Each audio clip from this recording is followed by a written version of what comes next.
On me is when I shoot, I don't miss. If you come at the king, you best not miss. Acknowledge us. I'm sorry, Melo, but unfortunately you've been missing ever since you got on SmackDown.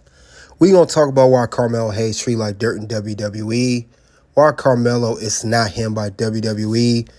Let's talk more about why Carmelo's been treated the way he's been treated and why he has not been getting the proper push as the great wrestler that he is, known as him. Get the likes as we come into the ring. We're going to definitely talk more about the situation. SmackDown for a while. We know he got drafted from NXT to the main roster. We know he was a first-round draft pick, if you guys remember. He was a former NXT champion, two-time NXT North American champion, 2021 breakout tournament winner. So with that being said, Melo, a great talent. I wish more was being done with him. I really wish they treated him better as an individual, but they're not. They're not doing it at all. He grinded his way. He started wrestling in 2014 on the independent scene, all the way to 21 when he got recognized and came up to NXT. Made his debut as babyface. He accepted Kushida's open challenge for the NXT Cruiserweight Championship. He won the 2021 breakout tournament where he defeated Odyssey Jones in the finals. Earned a contract for a championship of choosing. And that's how he won the NXT Championship, where he defeated Isaiah Swerve Scott, a.k.a. Swerve Strickland. Had a match against Adam Cole. And Adam Cole said, "What do you have?" He pulled the John Cena ruthless aggression. And with that ruthless aggression, yes, he did earn championships in NXT brand. He's definitely done that. He's been, like I said, two-time North American champion. Definitely, no doubt. He's earned that. And he's also earned respect from his peers. Shawn Michaels is very high on Carmelo Hayes. He likes Carmelo Hayes in the ring. He said Carmelo Hayes somewhat remind him of himself character-wise. I believe he said that, or to some sort. I'm paraphrasing here. I will say that Carmelo Hayes definitely has charisma. Sadly, it's not utilized the same way like it should be on the main roster, which is SmackDown.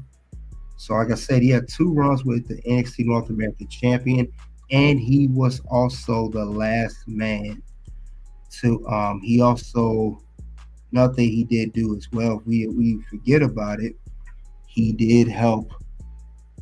Put some. He helped put more. Kept that up. He had a good runs with that championship.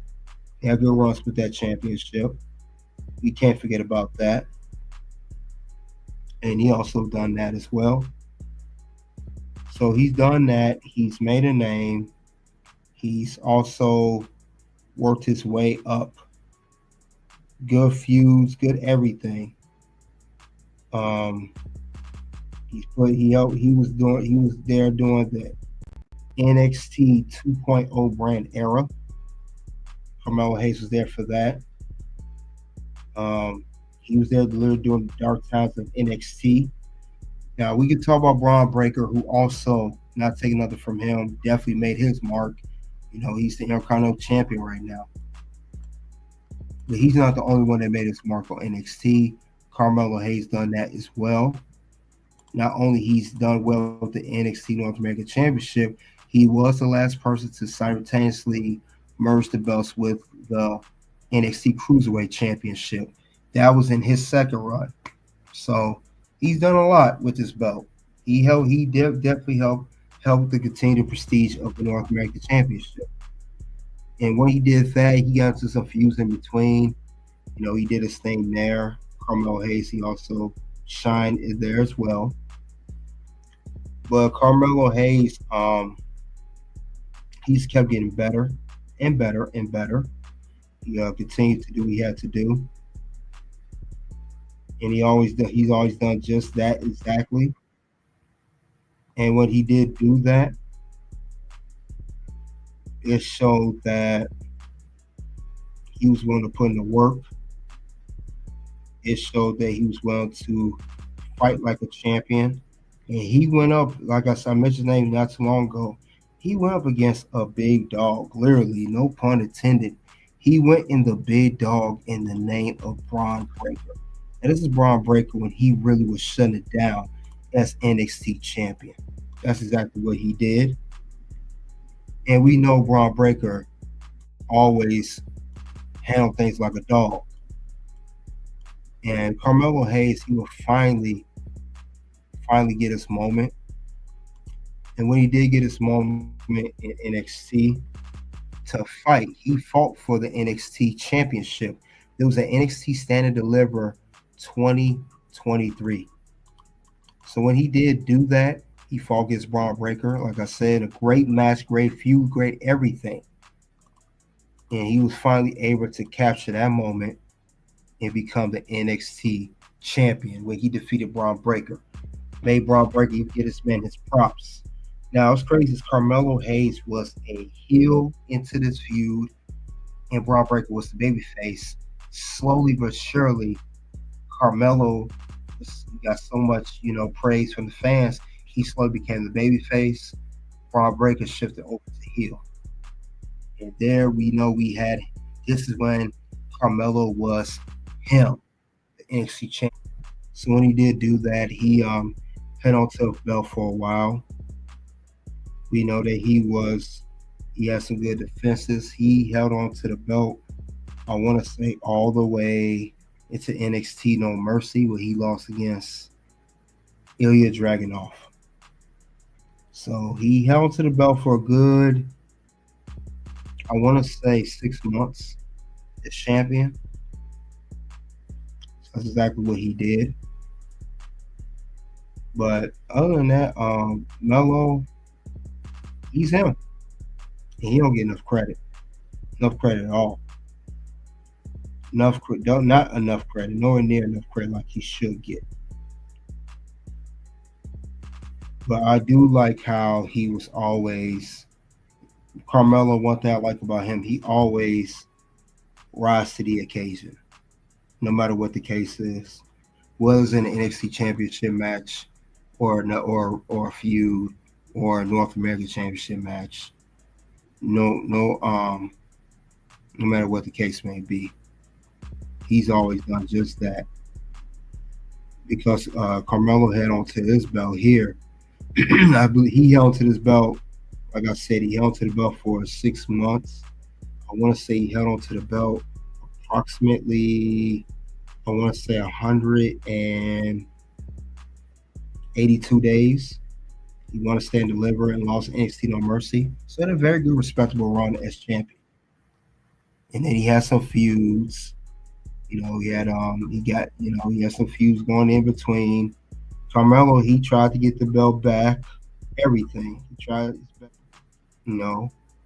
He did everything he could.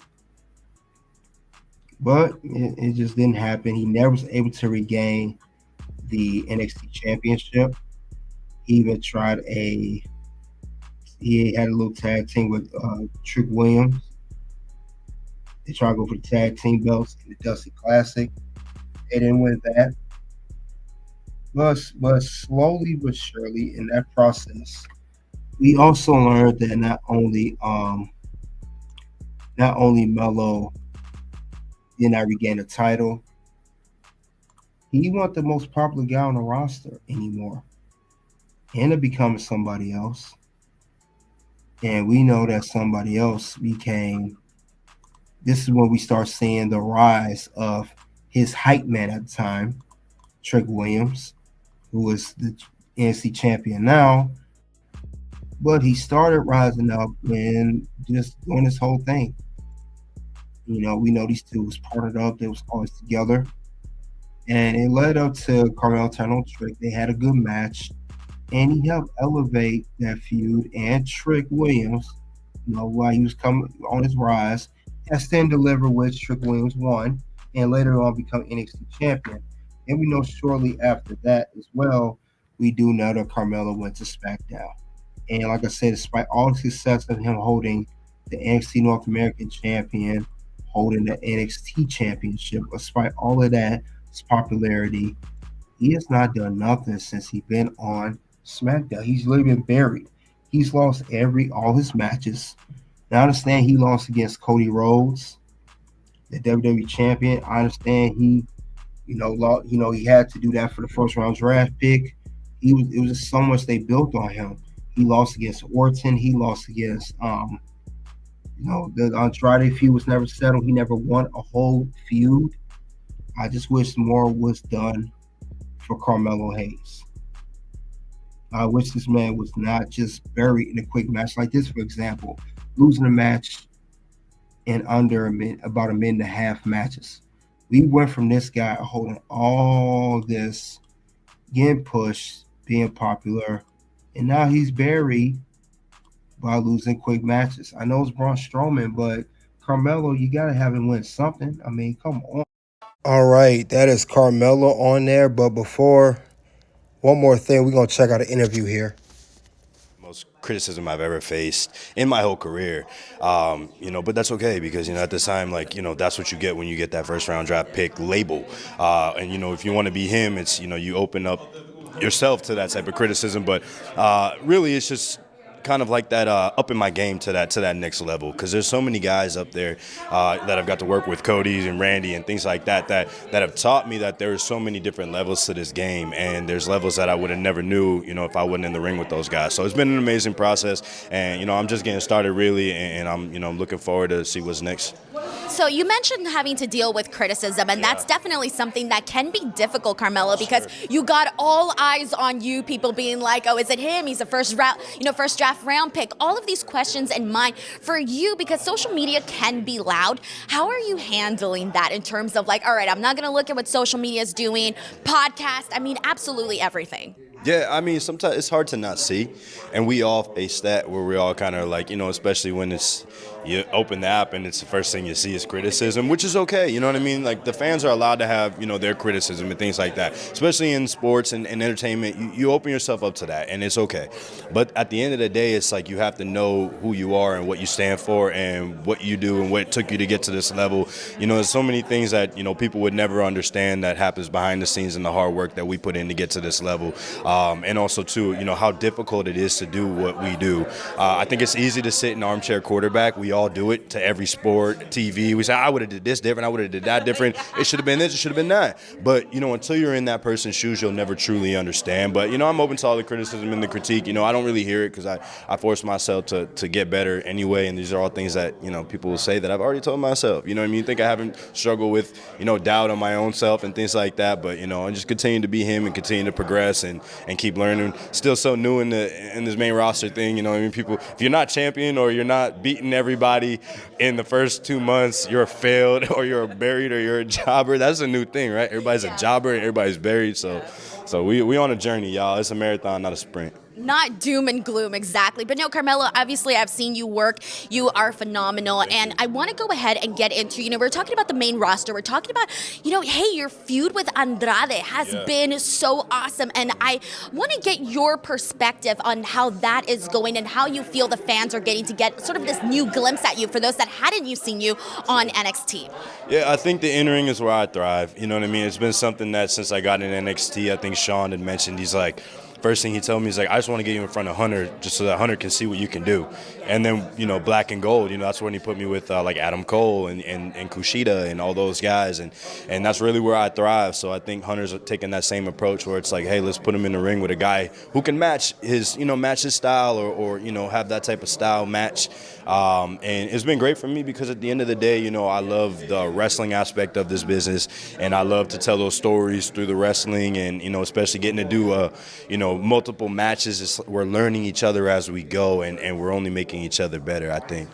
Has there been anybody on the main roster, either a talent or somebody behind the scenes that you feel has really helped you just get comfortable on the main roster scene?